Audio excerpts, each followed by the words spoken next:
ഇന്ന് എളുപ്പത്തിൽ തയ്യാറാക്കിയെടുക്കാൻ പറ്റിയ അതുപോലെ നല്ല ടേസ്റ്റി ആയിട്ടുള്ള നല്ലൊരു പോക്ക ഷവർമേൻ്റെ റെസിപ്പിയാണ്. പെട്ടെന്നൊരു ഗസ്റ്റ് വരുന്നതെന്ന് പറയുമ്പോഴും അതുപോലെ നമുക്ക് ഷവർമയൊക്കെ കഴിക്കാൻ തോന്നുമ്പോഴും വീട്ടിലുള്ള കുറഞ്ഞ ചേരുവകൾ കൊണ്ട് വളരെ ഈസി ആയിട്ട് ഉണ്ടാക്കിയെടുക്കാൻ പറ്റിയ നല്ലൊരു പോക്ക ഷവർമേൻ്റെ റെസിപ്പിയാണ്.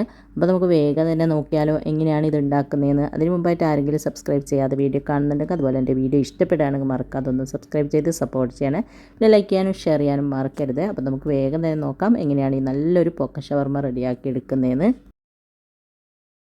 ആദ്യം തന്നെ നമുക്ക് ഇതിന് വേണ്ടിയിട്ടുള്ള മാവൊന്ന് കുഴച്ച് പൊങ്ങാനായിട്ട് വെക്കാം. അതിന് വേണ്ടിയിട്ട് ഞാനിതാ ഇതുപോലെ ഒരു ബൗളിലേക്ക് 2 കപ്പ് മൈദപ്പൊടി ഇട്ട് കൊടുക്കുന്നുണ്ട്. 250 ml കപ്പിന് 2 കപ്പ് അളന്നിട്ടാണ് ഇട്ട് കൊടുത്തത്.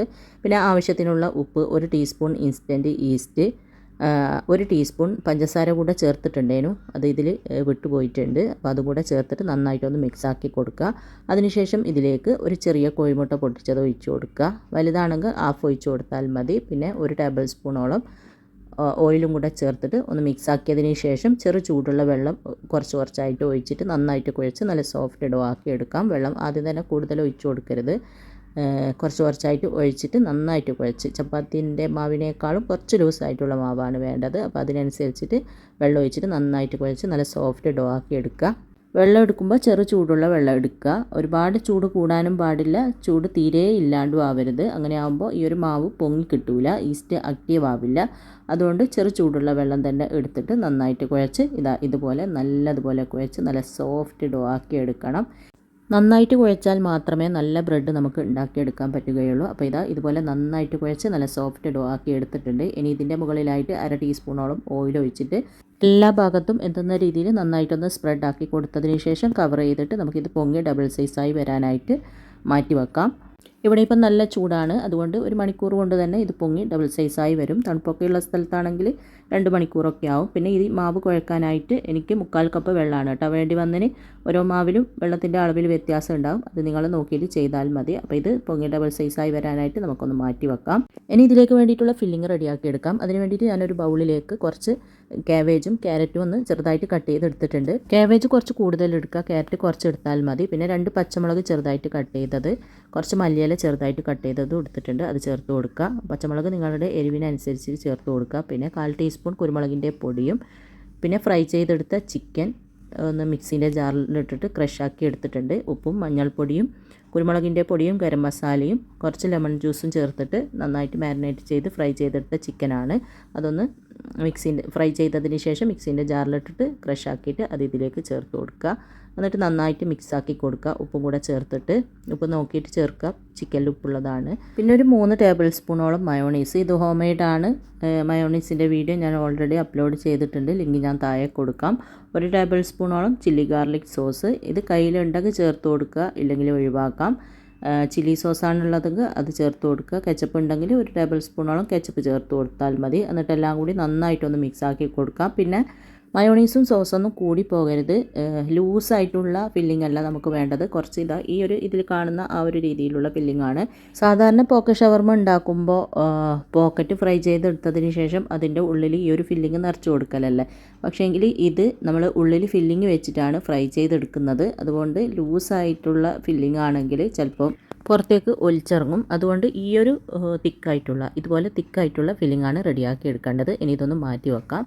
അപ്പോഴത്തേക്ക് നമ്മൾ കുഴച്ച് വെച്ച മാവെല്ലാം പൊങ്ങി ഡബിൾ സൈസായി വന്നിട്ടുണ്ട്. 1 മണിക്കൂറിന് മുമ്പേ തന്നെ പൊങ്ങി ഇതുപോലെ ഡബിൾ സൈസായി വന്നിട്ടുണ്ട്. ഇനി ഇത് പ്ലാസ്റ്റിക് റാപ്പൊന്ന് മാറ്റിയതിന് ശേഷം ചെറുതായിട്ടൊന്ന് കുഴച്ചിട്ട് കൗണ്ടർ ടോപ്പുമ്മൽ അല്പം മൈദ തൂകിയിട്ട് അതിലിട്ടിട്ട് ചെറുതായിട്ടൊന്ന് കുഴച്ചതിന് ശേഷം നേരെ പകുതിയായിട്ട് കട്ട് ചെയ്തെടുക്കാം. 2 ബോൾസ് ആക്കാൻ വേണ്ടിയിട്ടാണ് നേരെ പകുതിയായിട്ട് കട്ട് ചെയ്തെടുക്കുന്നത്. അപ്പോൾ ഇതുപോലെ കട്ട് ചെയ്തിട്ടുണ്ട്. ഇനി നമുക്ക് ഇത് നന്നായിട്ടൊന്ന് ഉരുട്ടിയതിന് ശേഷം മാറ്റി വെക്കാം. എന്നിട്ട് അടുത്തതും നന്നായിട്ട് ഉരുട്ടിയിട്ട് മാറ്റി വെക്കുക. എന്നിട്ട് കൗണ്ടർ ടോപ്പുമ്മൽ അല്പം മൈദ തൂകിയിട്ട് ആദ്യം നമ്മൾ ഉരുട്ടി വെച്ചത് എടുത്തിട്ട് പരത്തിയെടുക്കുക. നല്ലോണം കനം കുറച്ചിട്ടല്ല പരത്തിയെടുക്കേണ്ടത്, ചെറിയൊരു തിക്നെസ്സിലാണ് കേട്ടോ പരത്തിയെടുക്കേണ്ടത്. അപ്പം പരത്തിയതിന് ശേഷം ഞാൻ കാണിച്ചു തരാം. ആവശ്യത്തിന് മൈദ തൂക്കിയിട്ട് നന്നായിട്ട് പരത്തി കൊടുക്കുക.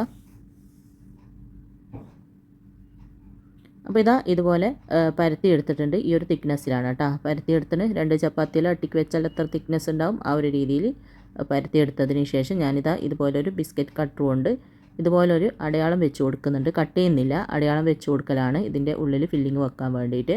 ഇങ്ങനെയാകുമ്പോൾ നമുക്ക് എളുപ്പമാണ്. എന്നിട്ട് നമ്മൾ റെഡിയാക്കി വെച്ച ഫില്ലിങ്ങിൽ നിന്നും കുറച്ച് ഫില്ലിങ് എടുത്തിട്ട് ഇതുപോലെ നടുവിലായിട്ട് വെച്ച് കൊടുക്കുക. നമ്മൾ അടയാളം വെച്ച എല്ലാത്തിൻ്റെയും നടുവിലായിട്ട് ഇതുപോലെ വെച്ച് കൊടുക്കുക. വീഡിയോ കാണുന്ന സമയത്തില്ലേ, വീഡിയോ ഇഷ്ടപ്പെടുകയാണെങ്കിൽ മറക്കാതെ ആ ലൈക്ക് ബട്ടൺ ഒന്ന് ക്ലിക്ക് ചെയ്യാൻ മറക്കരുത്. പിന്നെ ഷെയർ ചെയ്യാനും സബ്സ്ക്രൈബ് ചെയ്യാതെ കാണുന്നവരുണ്ടെങ്കിൽ സബ്സ്ക്രൈബ് ചെയ്ത് സപ്പോർട്ട് ചെയ്യാനും മറക്കരുത്. അപ്പോൾ ഇതാ എല്ലാത്തിലേക്കും ഇതുപോലെ ഫില്ലിംഗ് എല്ലാം വെച്ച് കൊടുത്തിട്ടുണ്ട്. പിന്നെ ഞാൻ 2 ഡോവും പരത്തി എടുത്തിട്ടുണ്ടായിരുന്നു. ആദ്യം തന്നെ രണ്ടും പരത്തി എടുക്കുക. ആദ്യം ഒരെണ്ണം പരത്തിയിട്ട് മാറ്റി വെക്കുക. പിന്നെ അടുത്തത് പരത്തിയിട്ടാണ് അതിലേക്ക് ഇതുപോലെ ഫില്ലിംഗ് എല്ലാം വെച്ച് കൊടുത്തത്. എന്നിട്ട് ഇത് ഫില്ലിംഗ് എല്ലാം വെച്ചതിന് ശേഷം ആ ഒരു പരത്തി വെച്ചതും കൂടെ ഇതിൻ്റെ മുകളിൽ ഇതുപോലെ ഇട്ട് കൊടുത്തിട്ട് എല്ലാ ഭാഗത്തും നന്നായിട്ട് ഇതുപോലെ ഒന്ന് ഒട്ടിച്ചു കൊടുക്കുക. കൈകൊണ്ട് ഇങ്ങനെ ഒന്ന് പ്രസ്സാക്കി കൊടുത്താൽ മതി. അതിനുശേഷം നമുക്ക് ആ ഒരു ബിസ്ക്കറ്റ് കട്ട് വെച്ചിട്ട് തന്നെ ഇതൊന്ന് കട്ട് ചെയ്തെടുക്കാം. ഈ ഒരു രീതിയിൽ കട്ട് ചെയ്തെടുത്താൽ മതി. എല്ലാം ഇതുപോലെ സെയിം രീതിയിൽ തന്നെ കട്ട് ചെയ്തെടുക്കുക.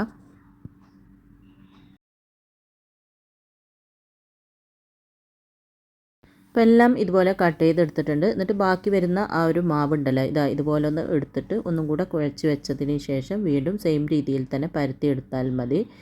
രണ്ടായിട്ട് കട്ട് ചെയ്തിട്ട് 2 ബോൾസ് ആക്കി എടുക്കുക. അതിനുശേഷം പരത്തിയെടുക്കുക. അങ്ങനെ ഇതുപോലെ റെഡിയാക്കി എടുത്താൽ മതി. എന്നിട്ട് ഞാനൊരു പ്ലേറ്റിലേക്ക് കുറച്ച് മൈദ തൂക്കിയിട്ട് ഇതിൽ നിന്ന് ഓരോന്നും എടുത്തിട്ട് അതിലേക്ക് വെച്ച് കൊടുക്കുന്നുണ്ട്. ഒരു 5 മിനിറ്റ് വെച്ചതിന് ശേഷമാണ് നമ്മളിത് ഫ്രൈ ചെയ്തെടുക്കുന്നത്. അപ്പോഴത്തേക്ക് ചെറുതായിട്ടൊന്ന് പൊങ്ങി വരും. അപ്പോൾ ഇതാ 5 മിനിറ്റിന് ശേഷം ഞാനിത് ഫ്രൈ ചെയ്യുന്നുണ്ട്. ഒരു പാനിൽ എണ്ണ ഒഴിച്ചിട്ട് നന്നായിട്ട് ചൂടായിട്ടുണ്ട്. അതിലേക്ക് നമുക്ക് ഈ പോക്കറ്റ് ഷവർമ ഇട്ട് കൊടുക്കാം. എന്നിട്ട് തീ മീഡിയം ഫ്ലെയിമിൽ വെച്ചിട്ട് തിരിച്ചു മറിച്ച് വിട്ടിട്ട് ചെറുതായിട്ടൊന്ന് കളർ മാറിയാൽ മതി. ഒരുപാടങ്ങ് ബ്രൗൺ കളറായി പോകണ്ട. എണ്ണയിലിട്ട് കുറച്ച് കഴിയുമ്പം തന്നെ ഇത് നന്നായിട്ട് പൊങ്ങി വരാൻ തുടങ്ങും. അന്നേരം ഒന്ന് മറിച്ചിട്ട് കൊടുക്കുക. അപ്പോൾ ഇതാ ഇതുപോലെ മറിച്ചിട്ട് കൊടുക്കുക. ഒരുപാടങ്ങ് കളർ മാറി ബ്രൗൺ കളറൊന്നും ആവണ്ട. ചെറുതായിട്ടൊന്ന് കളർ മാറിയാൽ മാത്രം മതി. ഈ ഒരു മീഡിയം ഫ്ലെയിമിൽ വെച്ചിട്ട് വേണം ഫ്രൈ ചെയ്തെടുക്കാൻ. അപ്പോൾ ഇതാ തിരിച്ച് മറിച്ച് വിട്ടിട്ട് ഈ ഒരു രീതിയിൽ ഫ്രൈ ആയി എന്ന് കാണുമ്പോൾ നമുക്ക് എണ്ണയിൽ നിന്ന് കോരി മാറ്റാം. ഒരുപാട് 3-4 പ്രാവശ്യം തിരിച്ച് മറിച്ച് വിടുകയൊന്നും വേണ്ട. ഒരു 2 പ്രാവശ്യം തിരിച്ച് മറിച്ച് വിട്ടിട്ട് നമുക്കിത് ഇതുപോലെ ഒന്ന് കോരി മാറ്റാം. എന്നിട്ട് ബാക്കിയുള്ളതും സെയിം രീതിയിൽ തന്നെ ഫ്രൈ ആക്കി എടുക്കാം. അപ്പോൾ ഇതാ എല്ലാം ഫ്രൈ ആക്കിയതിന് ശേഷം ഞാൻ ഇതുപോലെ ഒരു സെർവിങ് പ്ലേറ്റിലേക്ക് മാറ്റിയിട്ടുണ്ട്. ഇതിലേക്ക് ഞാൻ കുറച്ച് മയോച്ചപ്പ് ചേർത്ത് കൊടുക്കുന്നുണ്ട്. മയോച്ചപ്പ് എന്ന് പറയുമ്പോൾ കെച്ചപ്പും മയോണൈസും കൂടെ ഒന്ന് മിക്സ് ചെയ്തെടുത്തതാണ്. അത് ഇതിലേക്ക് ഇതുപോലെ ഒന്ന് സ്പ്രെഡാക്കി കൊടുക്കുക. നല്ല ടേസ്റ്റാണ് ഇതിലേക്ക് അതും കൂടെ സ്പ്രെഡാക്കി കഴിക്കുമ്പോൾ. അതില്ലെങ്കിൽ വെറും കെച്ചപ്പ് കൂട്ടിയിട്ട് കഴിക്കാം. ഞാനിതൊന്ന് കട്ട് ചെയ്തിട്ട് നിങ്ങൾക്ക് കാണിച്ചു തരാം. അടിപൊളി ടേസ്റ്റാണ്. എളുപ്പത്തിൽ ഉണ്ടാക്കാൻ പറ്റിയ നല്ലൊരു പോക്കറ്റ് ഷവർമൻ്റെ റെസിപ്പിയാണ്. എല്ലാവരും ഉണ്ടാക്കി നോക്കുക. എന്നിട്ട് ഇഷ്ടപ്പെട്ടാൽ അഭിപ്രായം പറയാൻ, ലൈക്ക് ചെയ്യാനും ഷെയർ ചെയ്യാനൊന്നും മറക്കരുത്. അപ്പോൾ ഇൻഷാ അല്ലാഹ് അടുത്ത പുതിയ വീഡിയോ ആയിട്ട് നമുക്ക് വീണ്ടും കാണാം.